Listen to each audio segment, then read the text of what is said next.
নড়াইলের বুকে একসময় ছিল জমিদারি আমলের জৌলুস।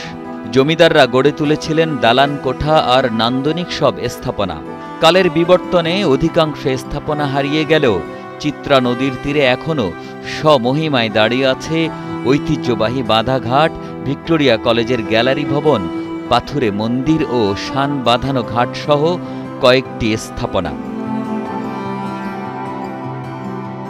অতীতের স্মৃতি ও ঐতিহ্য জানার আগ্রহ নিয়ে প্রতিদিন এসব স্থাপনা দেখতে ছুটে আসছেন দেশের নানা প্রান্তের দর্শনার্থীরা।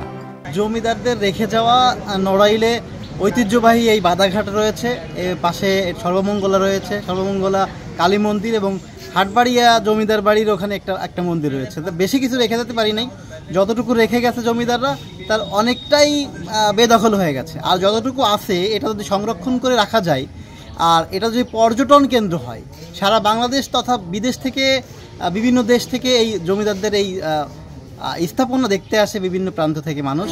1791 সালে নড়াইলে জমিদারি প্রথা শুরু করেন জমিদার কালীশঙ্কর রায়। পরে তার দুই ছেলে রামনারায়ণ রায় ও জয় নারায়ণ রায়ের মধ্যে জমিদারি ভাগ করে দেওয়া হয়। বড় ছেলে রামনারায়ণ পেয়েছিলেন নড়াইল শহরের জমিদার বাড়ি, আর ছোট ছেলে জয় নারায়ণ পেয়েছিলেন হাটবাড়িয়ার জমিদারি এলাকা। মাঝে মাঝে আমরা এখানে আসি বন্ধু বান্ধবীদের সাথে, ওদের সাথে আড্ডা দেই। ভাল লাগে যে চিত্রা নদী আছে এখানে, জমিদারদের রেখে যাওয়া বাধাঘাট সৌন্দর্য খুব ভালো লাগে। 1947 সালের দেশভাগের পর জমিদার পরিবার কলকাতায় চলে যান। এরপর 1950 ও 1952 সালের দিকে কয়েকজন সদস্য দেশে আসলেও তারা কেউ স্থায়ী হননি। রেখে গেছেন জমিদার বাড়ি, রেখে গেছেন নাট্যমঞ্চ, কাচারিঘর, পুকুর, দিঘি ও মন্দির সহ বিভিন্ন স্থাপনা। কিন্তু তাদের রেখে যাওয়া এসব স্থাপনা বেদখল হয়ে গেছে। আসলে রক্ষণাবেক্ষণের অভাবে এটা অন্য মানুষ এটাকে দখল করার চেষ্টা করছে। তা এখনো যে ঐতিহ্য অবশিষ্ট আছে এটা এখনো যদি সংরক্ষণ করা হয় তাহলে এটা নড়াইলে একটা পর্যটন কেন্দ্র করা যায়। ঐতিহ্যবাহী প্রতিষ্ঠানের ভিতর এখন অবশিষ্ট আছে এই বাধাঘাট রূপগঞ্জের সর্বমঙ্গলা কালী মন্দির আর হাটবাড়িয়াতে রাধাগোবিন্দ মন্দির। তো এই স্থাপনাগুলো যদি সংরক্ষণের ব্যবস্থা করা হয় অনেক ভালো হয়, কারণ এখানে প্রতিদিনই দূর দূরান্ত থেকে, সারা দেশ থেকে এবং দেশের বাইরে থেকেও প্রচুর দর্শনার্থী আসে। যেটুকু আছে তা যদি সংরক্ষণ করে রাখা যায় অথবা এটাকে যদি পর্যটন কেন্দ্র হিসেবে গড়ে তোলা যায় তাহলে দেশ বিদেশের পর্যটকরা এখানে ছুটে আসবেন, এমনটাই মনে করেন স্থানীয়রা।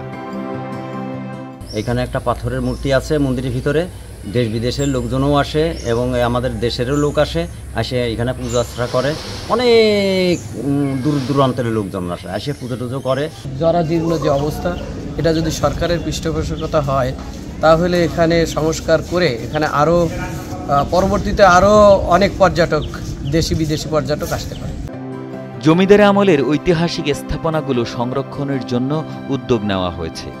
প্রয়োজনীয় বরাদ্দ পাওয়া গেলে সংস্কার ও সংরক্ষণের কাজ খুব শিগগিরই শুরু করা হবে, এমনটাই জানালেন জেলা প্রশাসক শারমিন আক্তার জাহান। কিছু আমাদের মন্ত্রণালয়ে প্রেরণ করা আছে প্রস্তাব, সেখান থেকে অনুমোদন হয়ে আসলে ইনশাল্লাহ কাজ হবে। সে সাথে বেদখল, এটা তো আপনারা জানেন মামলা চলমান আছে। আমি নিজে এখানে আসার পরে অ্যাপিলেট ডিভিশনেও কিছু মামলা চলমান আছে।